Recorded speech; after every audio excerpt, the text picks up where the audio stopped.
crows are going crazy right now, like flying faster than they usually fly.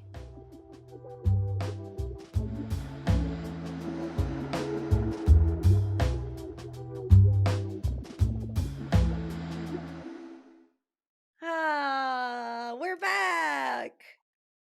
We're back. We're back. We're back. We're back. We're back. Hey, hey, hey, hey. You ain't getting rid of us. Hey. We're gonna we're gonna go for it. Welcome to Frequency Broads. Prescribe if you haven't thus far. We are happy you're here. I I have something to bounce off of last episode, but I know we have to get to our freak checks. So first and foremost, milady, how art thou feeling at this moment in time? I am feeling yummy and juicy in my body. I feel super present and alert Mm. and awake and hydrated and oxygenated Yes, girl. and fully focused on my future self, but not in a way that takes me out of the present moment, but in a way that makes me that much more present because I care so much and love my future self so much that I just want the present moment right now to be a gift for her for the future, Ah, in the future. setting up future Victoria. I can't She's wait until killing it future you gets to high five past you and go, thanks for setting me up, bitch. in our cloaks. Mine doesn't have a hood. Aw. Next time I'll wear my cloak. Don't worry. We should have an episode where we wear our cloaks. Okay. Or do we? Oh, da-na-na-na-na-na-na. But I'm happy that you're feeling all of those things. Those are so good to feel hydrated and juicy and present, grounded, and setting yourself up for future you. I love that. I'm feeling pretty good. I realized that this most recent chapter of my Earth experience is moving quite quickly. Um, this coming weekend, when we're recording, I will be on my way to Florida because it's going to be the end of a 9 or 10 month um, course that I took with Kari, and we're finally doing like a 2-day ceremony emergence. And I'm like, wait, hold on, that's here. And my sister's also moving to Portland, and she's coming to visit the following weekend to look for apartments. And we're recording episode 6 of season. Like, it's just like, whoa, these things are happening so fast, but they're all so beautiful. So I'm very grateful, but I'm also just like, it's not even like I'm feeling overwhelmed. I'm almost feeling like whiplash. I'm like, oh my God, oh my God. Like all these things are flying into view right now. I set my future self up and now they're all dropping in and I'm like, bah, oh, whoa, this is crazy. Um, but I love that concept of future self. I think all of us play with it a lot more than we realize. We play with timelines a lot more than we realize, even in the simple fact of I immediately go back to college when I was drinking all the time. And I would always be like, future Tara is going to need the box of Cheerios and a Gatorade next to her bed. And I'd literally get there and I'd be like, thanks, past Tara. And like, I'd visualize myself. And I didn't even realize that I was playing with timelines because in that moment of me placing the Cheerio box there, I felt the joy and gratitude from my future self. So, very interesting, which actually relates to the first thing that I want to talk about today, if you'd let me kind of glide right into it. Glide away, my lady. So, the last episode, we were talking about the concept of like what we consume and it being reciprocal. But I was really thinking about after the fact, like, what would it mean to have high frequency exchange? So, and I'm not even going to give an example of relationships with yada yada, just high frequency exchange. What it means to have a reciprocal exchange between you and a situation or person, and it be the highest frequency possible. So when that thought came to me, I was like, well, what the fuck does that even mean? And I was like, well, I guess High frequency would mean that it's heavy, for lack of a better word, in light and in love, is my understanding of what they were sharing with me. And again, breaking it down even more, I'm like, okay, high frequency exchange means that I'm fully aware, I'm fully knowledgeable and conscious of what this exchange is, what I'm giving and receiving, right? That's the light part. And the love piece of it is the acceptance and the authenticity behind it. So, when we want to live our highest frequency exchange, that means that we're doing so fully aware of what we're exchanging and doing it from a place of authenticity and acceptance. We're not fixing and healing ourselves always. What we're doing is having these high frequency exchanges. And when something arises, because there's so much light there that it illuminates everything. And when that discomfort arises, we're able to accept it and say, oh, okay, this is showing me something that needs to be seen, tended to, or changed. And I'm grateful for this situation or person to illuminate this piece that wasn't illuminated before because we have this high frequency exchange that I can now see, tend to, or change. Does that make sense? Yes. I know that was a lot. But I'm like, can we break it down just a smidge more? Are you asking me to, or do you know how to break, or did you break it down in your head already? No, not really, but I can. Okay. Well, I guess the concept is when we're doing our inner work so that way we can have a high frequency exchange, then we're the way that I see it is that I get to live in my authenticity, and at any moment I'm uncomfortable, that's when I'm doing the work. That's when I say, okay, it's time to do shadow work or inner child work or tend to myself or fuel myself.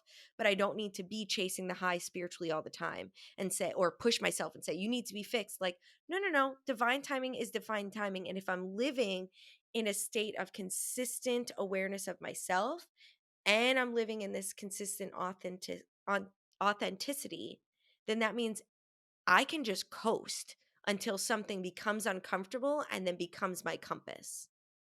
Then I'm able to make change or care for myself or heal or tend to or just be seen and sit with myself and then ride the coast again, as opposed to always feeling this knee jerk reaction to fix and heal and do more work. Like, no, if we're living this high frequency authenticity, then when the work needs to be done, it'll be shown to us. Is that taking it down a notch or just repeating myself? That's beautiful. Yes. No, I think that's perfectly put because the work is the experience of it all, not a result of. And to Oh, rewire the brain to see it as so is really challenging, right? That goes mm-hmm. against everything we've ever been taught. So, all coming back to the experience, Exactly. which plays into something that was coming through for me today. And that is living in a state or viewing the world through the question of what if versus what is. Hmm. We love to talk about our relationships. And so, the first example that came to mind, just based off all the shit I've been experiencing, is falling in love with potential, Mm. because that is taking you into the state of what if. And I'm not saying what is better than the what if state. I think the what if state is very potent if used to tap into your imagination, to really reach that creatrix part of you Mhm. and to play in that like imagination, but not to live in disillusionment and Yes. create a false narrative because you're setting yourself up for disappointment. Mm. And so accepting what is might be one of the most challenging efforts in existence. Mhm. And that's how we find what needs to be changed so that we can get to the what if. And I know this is like mirroring the disappointment episode, but if we can just focus in on what actually is, then we get to change whatever it is we need to change, whether it be something as small as the way we communicate to getting the fuck out of this relationship altogether. Like, that is like, if you were always looking at the what if and ignoring and avoiding the what is, then you're never actually going to get the what if. Now I feel like I'm talking in riddles. We we often joke because do we really know what a riddle is? Well, I don't. I call everything that sounds like poetry or poetic in nature a riddle. You're like, ah, a riddle. I'm like, no. I'm like I just rhymed. That's all. Yeah. But I like that you talk about filters, right? You talk about the lens in which you see Hmm. things. And so in order to really see what is, it's always going to be coming with some form of bias, some form of trauma, some form of programming thought. Hmm. So unraveling everything, like to really see what is subjective. And that's why I think this whole game of energy talk is pseudoscience to a lot of people because it cannot be proven. And it is actually one of the coolest aspects of our reality is that it's all our own individual experience and no one can take that away from you even though Hmm. they try daily every time you pick up your phone and read the news or social media or whatever like it just Or even your friends yeah. try to say, well, my perspective is right. And what I teach the kids is everyone's right. Mm. Everyone's right. Some of us are just more right than others. Just saying.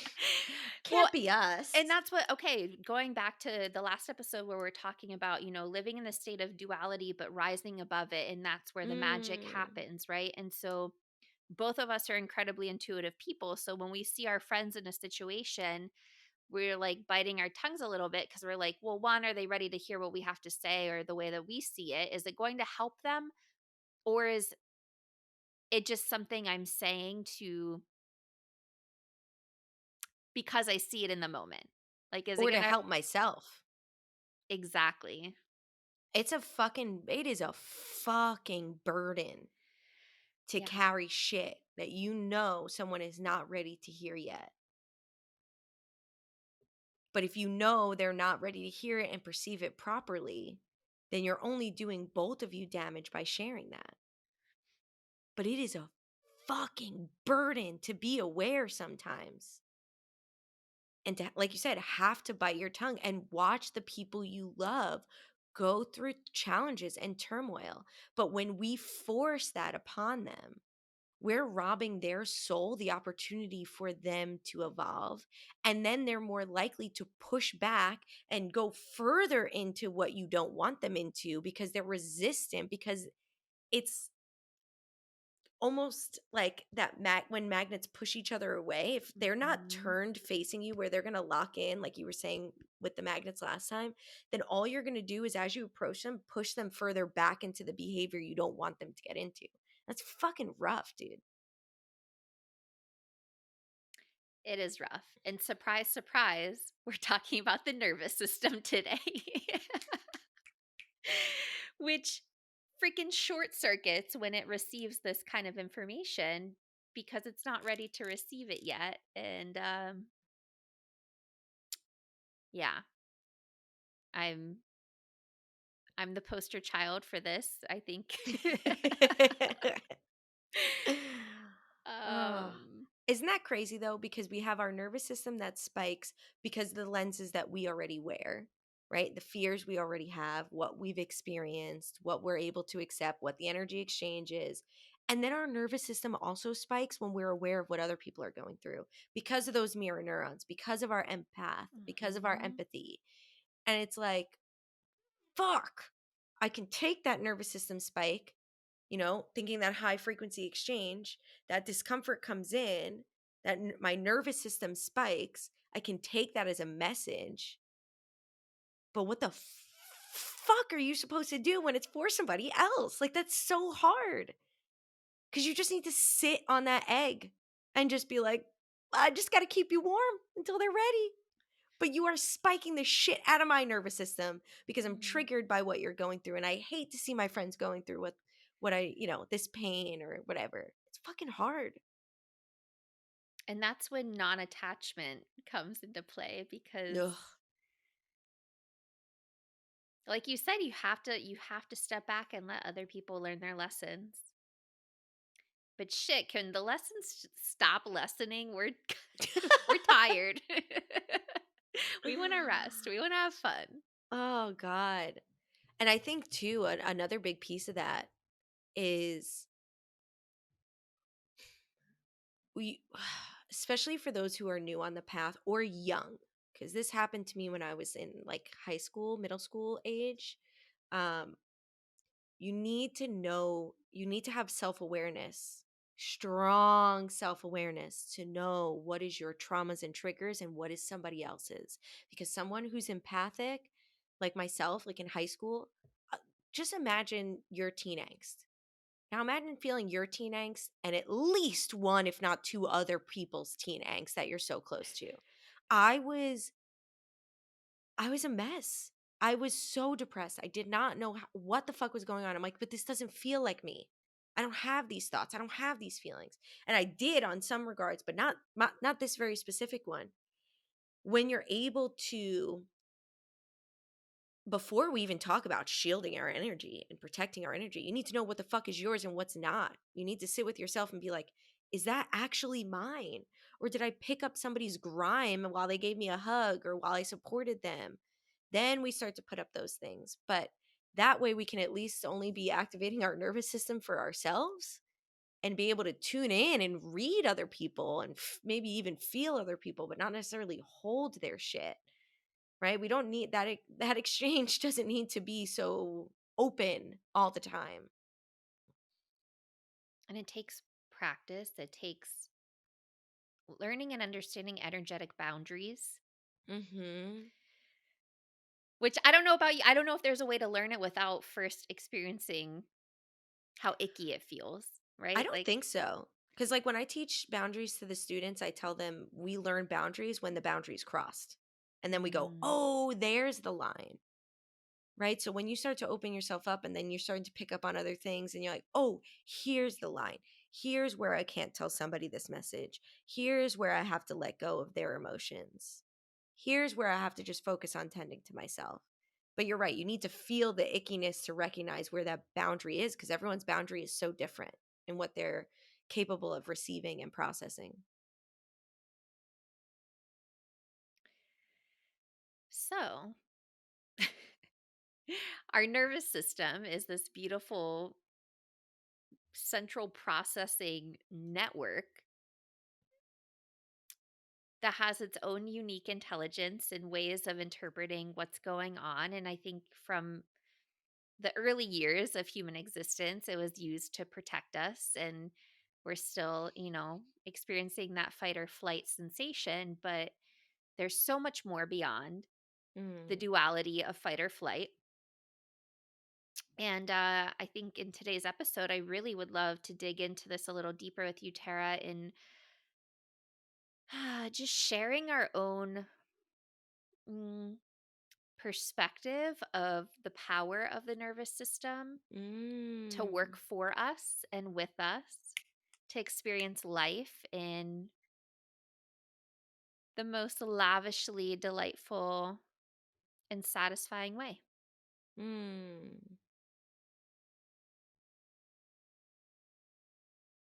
So, Well, do first you want to things begin? first, I'm like, stay away from people who drain your energy or trigger the fuck out of you. But if they are Facts. triggering you, Ah.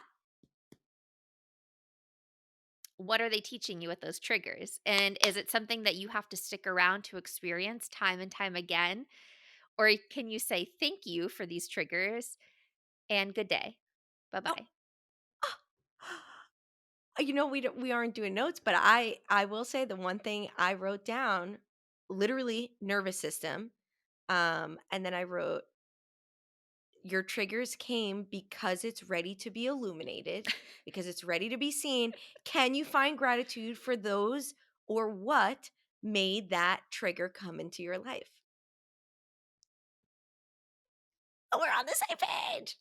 But absolutely, our nervous system is our alarm system. It connects to every process that is happening, our digestive system, our cardiovascular, our brain, like literally everything is connected to this processing system. And the processing system was programmed prior to your birth with epigenetics, as well as the experiences that you've had here. So it does require a lot of work to rewire that. Um, However, the rewiring does not come with suppressing your nervous system. When you Mm. get a trigger, it's not, oh, let me shove that down and like, it's fine, we're fine, we're fine. Because all you're doing is like building a pressure pot. And eventually that's going to explode.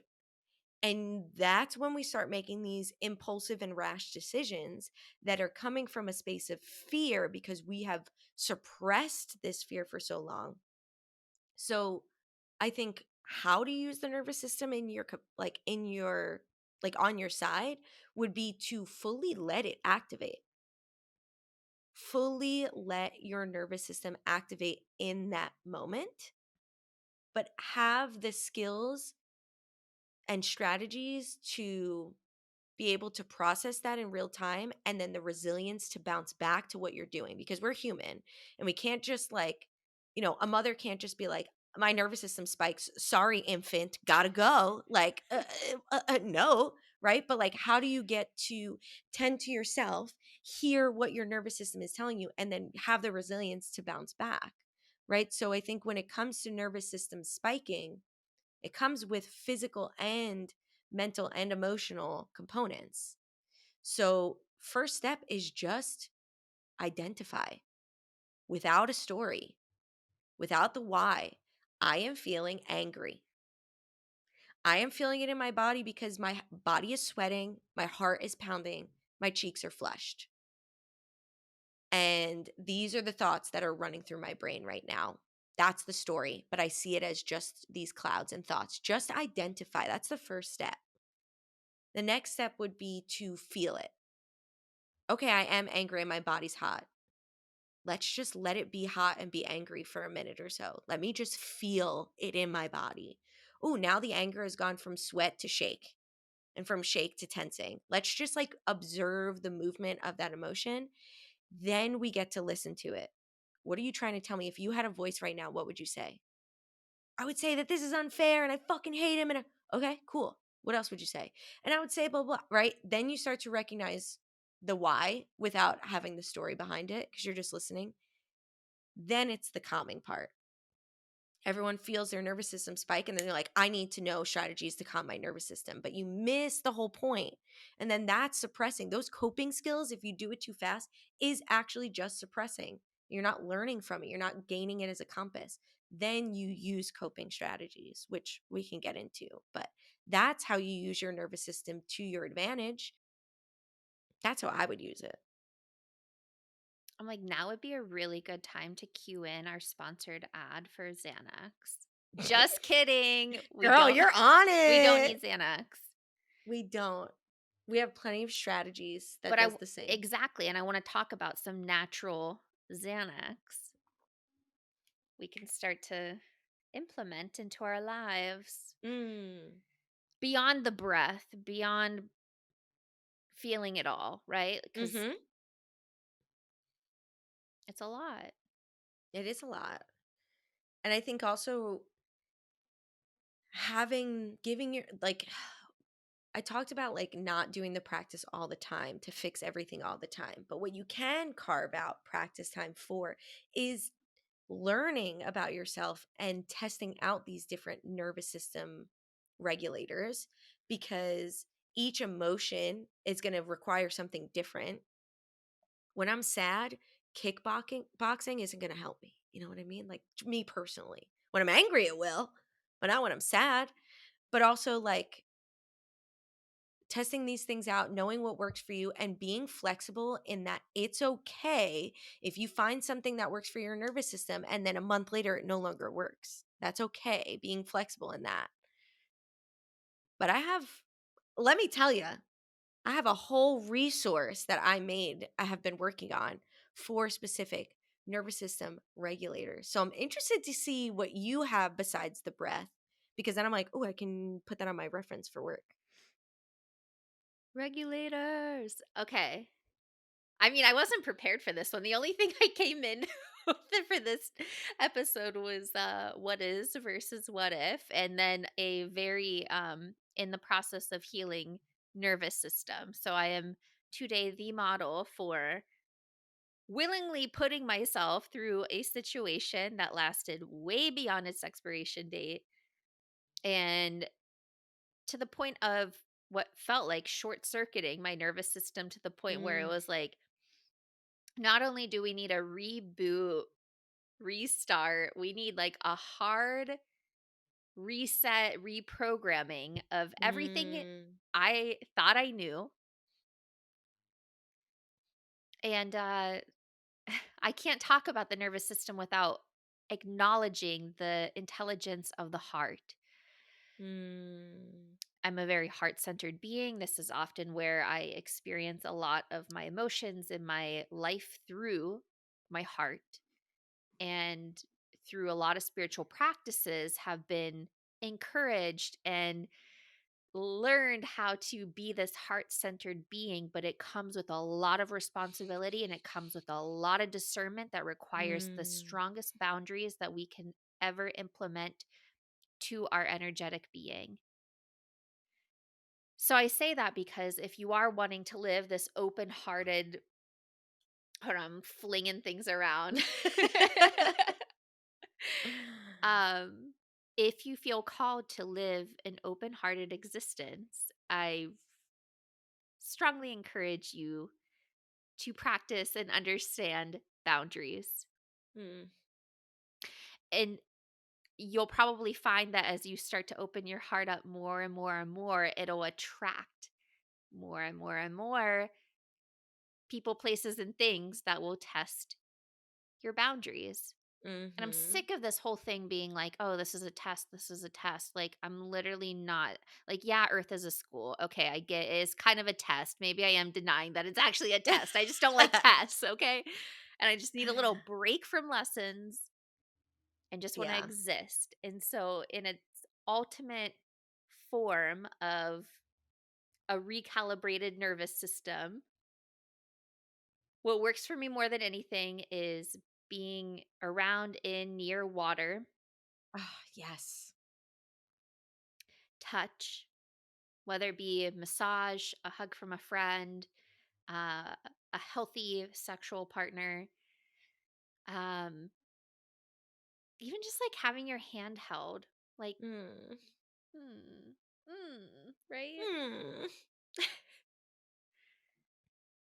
So, what's on your list?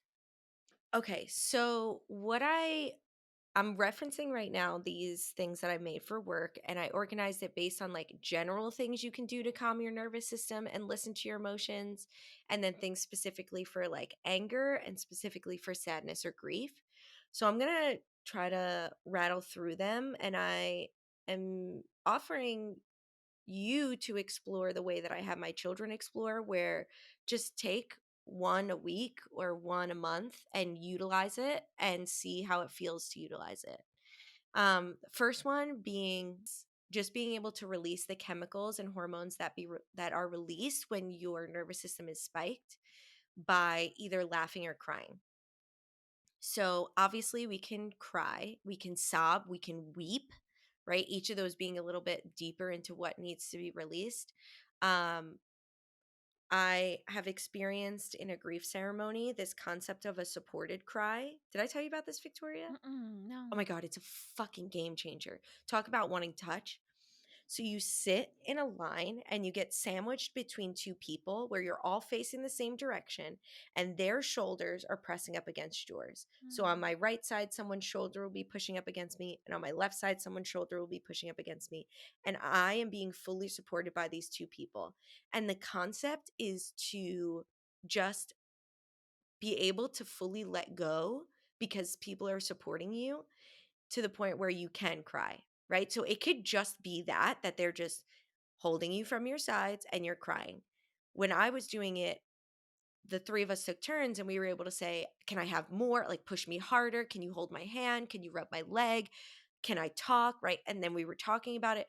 But having that support, right? Knowing our nervous system gets to fully express ourselves without us having to hold our composure or physically hold our body up is huge. So, just that supported cry where you're just being tucked in sounds silly, but it's major, so that can help release the chemicals and hormones in your body as well as laughing can. And if you're just like, well, I don't know what to laugh, like there's nothing that's making me laugh right now. Might I suggest laughing yoga?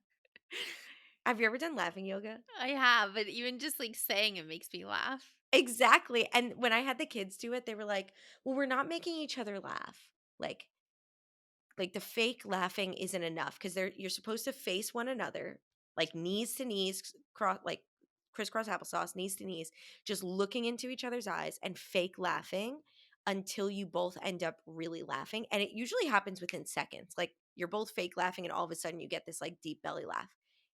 If not, may I suggest fake laughing without smiling? Have you ever tried to laugh without smile? No. Okay, can we, and I Let's can do even it. cut this out. Okay. So what I do is I like I'm already smiling.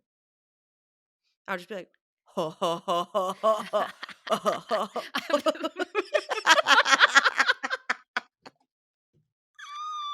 Okay, wait, wait. Reset, reset. Okay, ready? But don't okay. Okay, wait, say it. Okay, ready? One more time. Ho, ho, ho, ho. Can't look at your face. See? So laughing and crying is a great way to release, and laughing yoga or that supported cry, whatever you feel like doing. Oh my god. Obviously, your breath.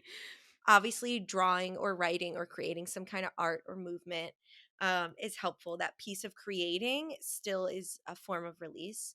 EFT tapping, like we've mentioned in a couple episodes ago, you can, I believe there's like 9 points. It's the chest, it's the sides of the ribs, the outside of the hands, underneath the fingers or the thumbs, above the brow, below the eyes, above the lips and below the lips, and the side of the eyes, and the top of the head, I think are all of them. After Mhm. I hope I'm remembering that properly, because we only went to once.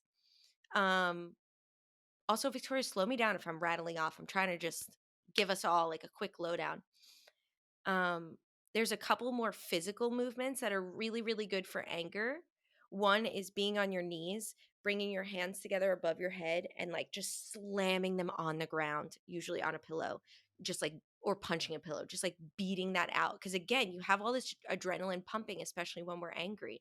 So if just feeling it feels too tense, before we worry about like making a decision, let's calm our nervous system by doing things like that. There's also um, pushing up against a wall as hard as you can or twisting a towel. Those are two ways that we can also move our bodies, as well as heel dropping. So, coming up on the toes and dropping full weight onto our heels. These are ways to kind of deal with anger and frustration to release the nervous system, as well as shaking or dancing or just free movement.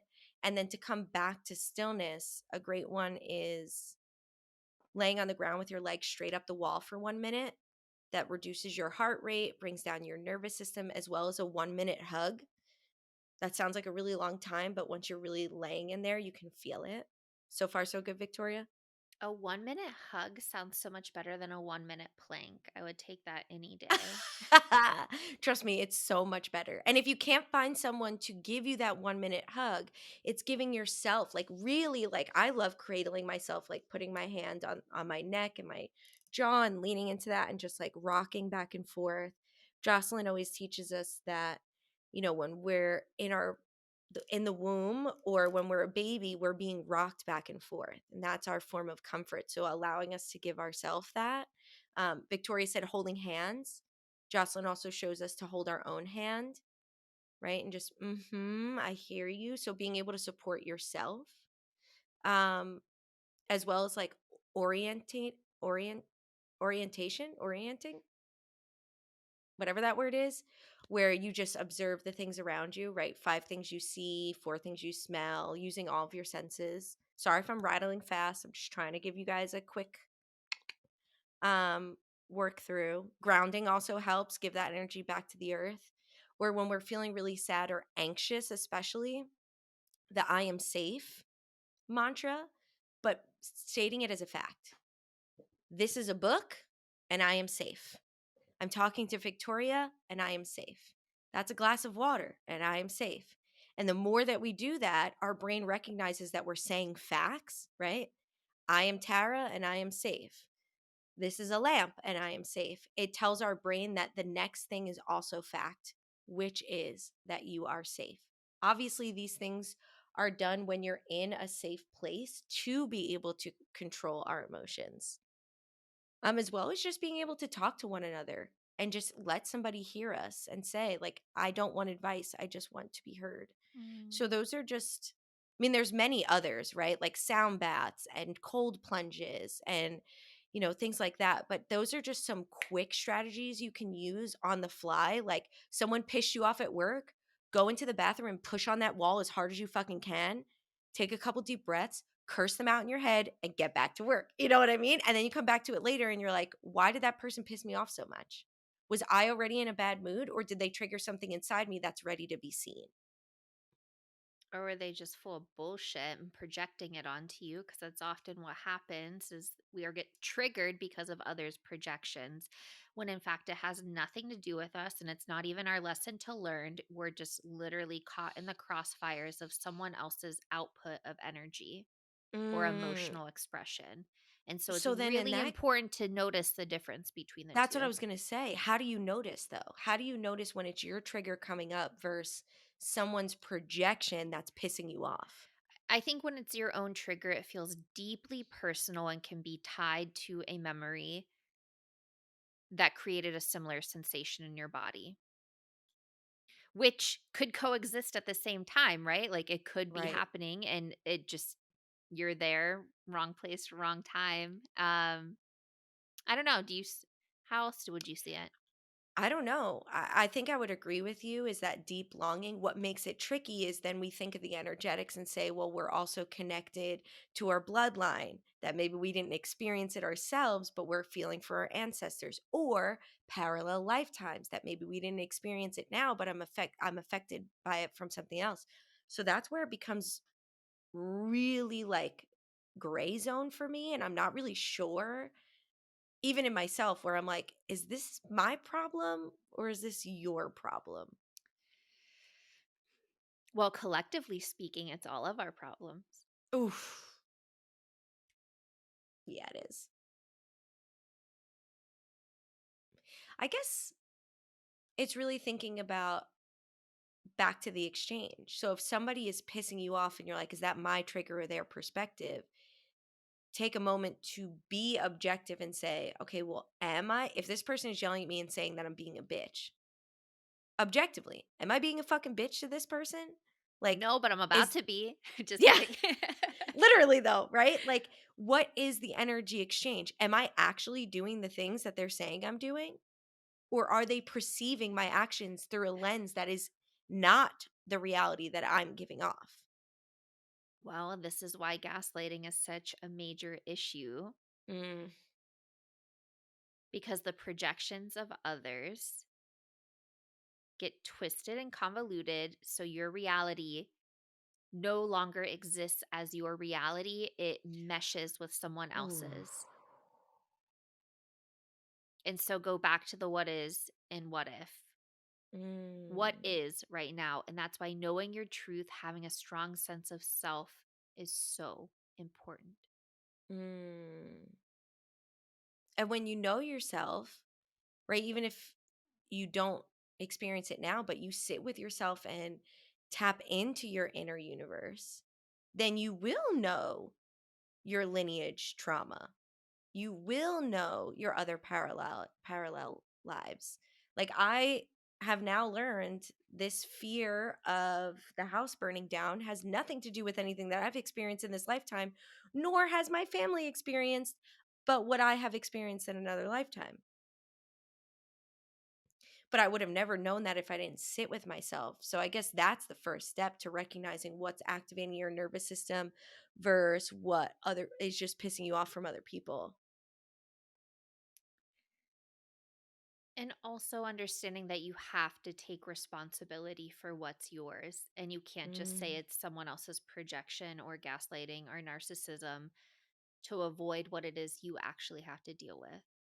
Mm. Because if someone is projecting, then you get to step back and go, okay. But if you're contributing even after the fact to that projection, to that reality, then you've just become a part of that reality and you have to take responsibility for that, for sure. Hmm. Let's talk about how good it feels to have a rested, cared for nervous system. Like caring for Mm. your nervous system is your number one job.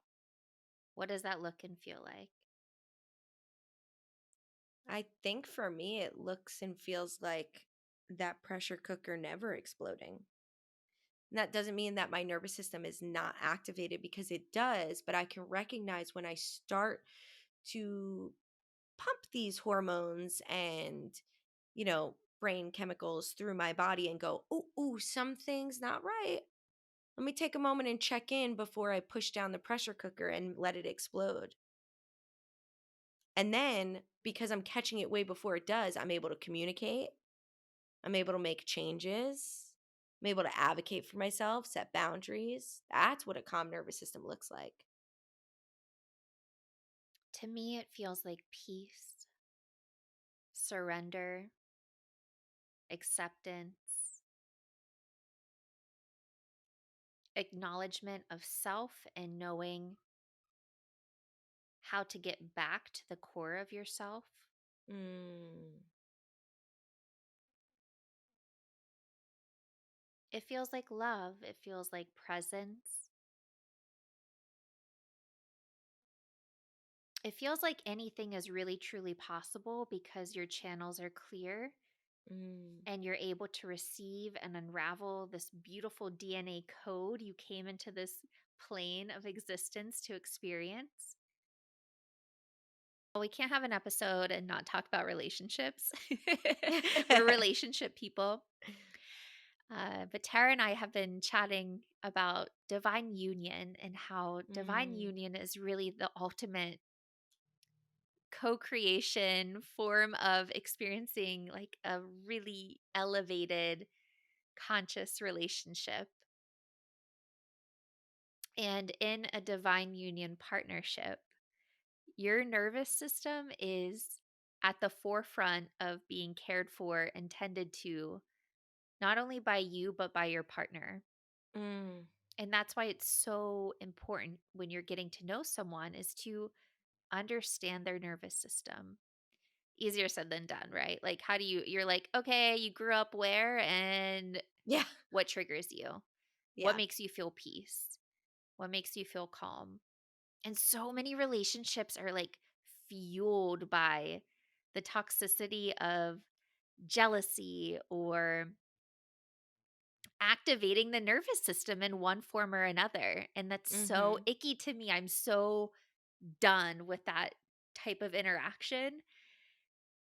So I've really been sitting with the idea of like, okay, I'm in this divine union partnership I'm calling into my life.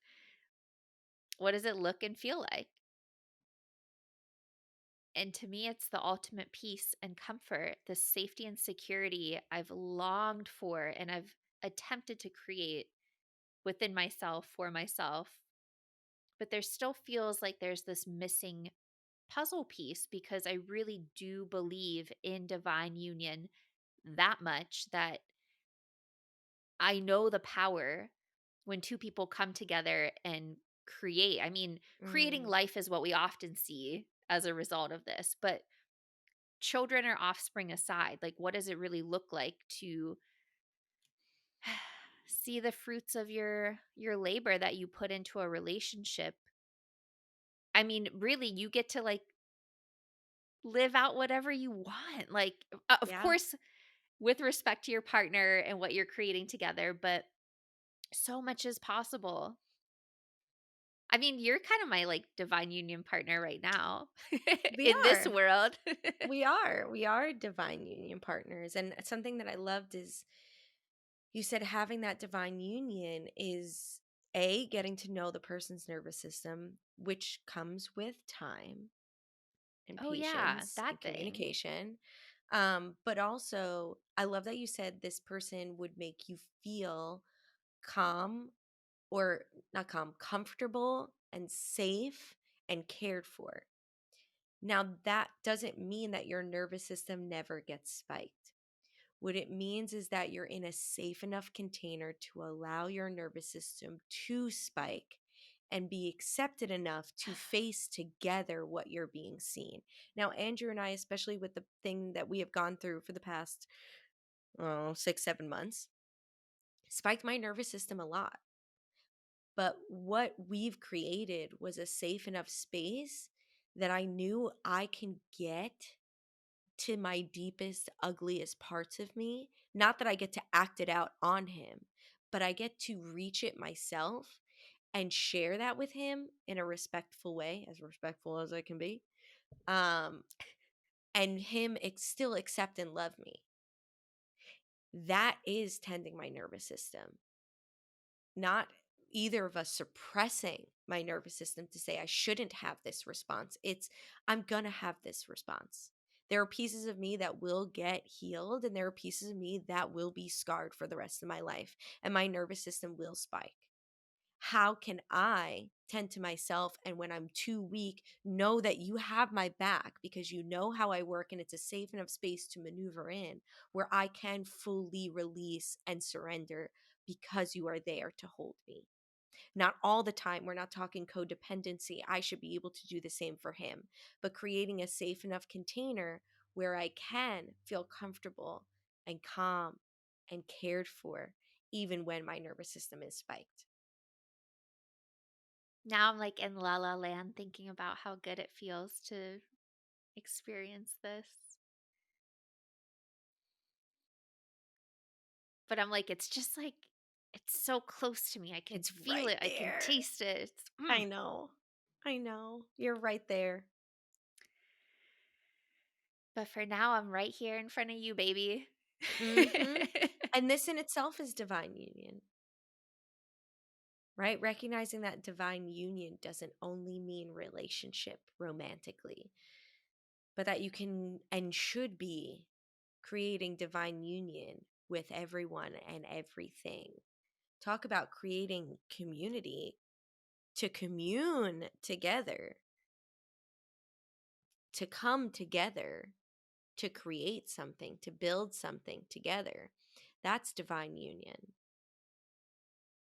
So, where can you offer yourself that divine union in all aspects of your life? Well, that sparks something major for me because what else can you do with a rested, cared for nervous system is be of service for others. Mm, And being of service does not mean self sacrificing. It means giving the purest form of your love and energy and intention to whatever it might be. And that's what I feel like I came here to do. So mm-hmm. anyone disrupting my nervous system can fuck the right off and leave me alone. Well, not only are you being of service, but you're being of service when your nervous system isn't regulated, which is so powerful because people can see what that feels like and Yeah. how you move through that. So, thank you, my lady, I for would say being my so. pleasure, but it's been one of the most miserable forms of You're like, existence. actually, no. Furthest thing from my pleasure. Yep. But it makes true pleasure that much more enjoyable because we understand how not good it can be. Yeah. Yeah. See? That's the living above duality piece, because Yep. we understand that we can't experience how beautiful it really is until we know how ugly it can be.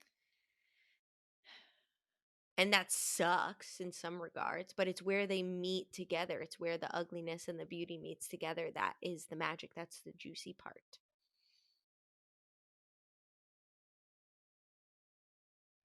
That's scissor. Okay. Did we do it? My nervous system feels very calm and relaxed right now. So I'm feeling good. Me too. It is feeling. See, this reciprocity we have here, not just with one another, but tapping into the future collective that will be listening to this, feels very reciprocal. And I'll tell you, it ain't because you're liking and subscribing, because that's at a low number. Okay. It's because we know, we ain't getting paid for this. This is on our free fucking time. But we know the frequency we're serving. And that in itself, that act of service, is so fueling to our nervous system. And it feels so good. Even though we would love for you to like, share, and subscribe, or potentially, pay our Patreon. Not that we have one, but buy a sticker. I don't know, ask for merch. But that's not why we're here. We're here because it heals us and it heals the collective. And we're grateful that you're on this journey with us, however long you're with us. And if you made it this far, you're in it. Good job. You're You're doing in it to win great. it. Whew. We did it. I'm proud of us today. I'm proud of us too. I always have the roughest fucking things happen right before we go to You record. really do. Like, You really I do. wish I could share just how ridiculous my life was this morning or like other times before we started to record, because you'd be like, how is this bitch smiling right now? And you know what? Comment below if that's what you're interested in hearing, because it's a fucking trip. And I know, not to make your life my entertainment, but it is kind of like popcorn. You know what I mean? Don't worry, guys. One day, Victoria and I will be together in person, and it might shift more about just what our day to day life is. So if you're interested in finding out why nervous system is being spiked consistently on the other end of this camera here. Please, God, at that point, please do not have me living experiences like this. No, it'll be the opposite. Once we're ready to start sharing, you're going to be like, I found the love of my life and my job's going great and I got a new house. You're going to have all the things. And a Doberman? Oh, wait, is that on your list? Kinda, secretly. Really? I never knew that. I actually just got a fertility test done to see what the situation is. What are you, birthing a Doberman picture? How'd we get over Okay, there? let me finish. Well, if I could birth kittens, I would, but I'm just saying that I'm thinking ahead to if I can't have a kid or kids.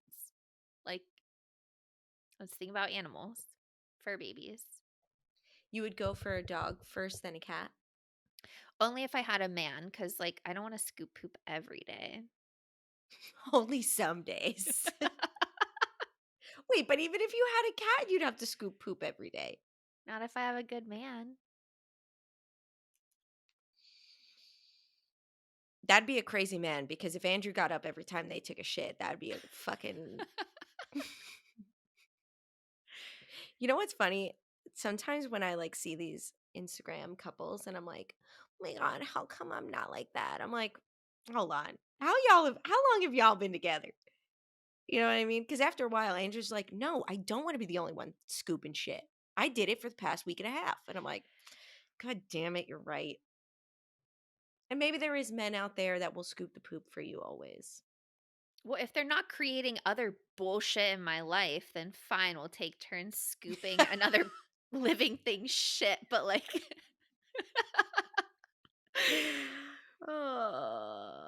So if you had to go, if you were to go, if you were to go to the pet store, not that we condone buying animals, but if you were to go to a magical pet store that had every pet that you could have, what would you get? Um, like, considering all the shit that comes with it, Yes, yes, like, you would actually have to take care of it. I would get a kitten. A kitten, a little Vito. cat girl, a female? Vito is his name. Oh, I was like, Vincent. "God, no offense to anyone who has female cats." I've kind of avoided the female pet game. I am a female cat. We don't Right, need same. yeah, we don't need 2 of us. Yeah. Well, actually, I feel like I'm a cat person, but I'm a dog personality, Oh, you are? That kinda right? love. Oh, yeah, for sure. Yeah. That obsessive. Yeah. Like, give me all the attention or I'm just going to bark at your feet. Yeah, that's me. I require a lot. Good thing I'm running the school now because then I get like 130 kids' attention all day, every day. Fuels my ego a little bit, but in a good way. In the best of ways. Yes, in an act of service kind of way. Because I sure as hell don't get paid enough. There's a lot of money Look, talk in this episode. there is a lot of money talk in this episode. Well, is there? I don't know. Well, just mo yeah. I'm like, "I'm done. I'm hungry." Me too. All right, y'all. Thanks for joining us. We love you. We love you. See you next week when we're talking about We Don't Know. We'll find out together. Love you. Ridiculous. I love it though.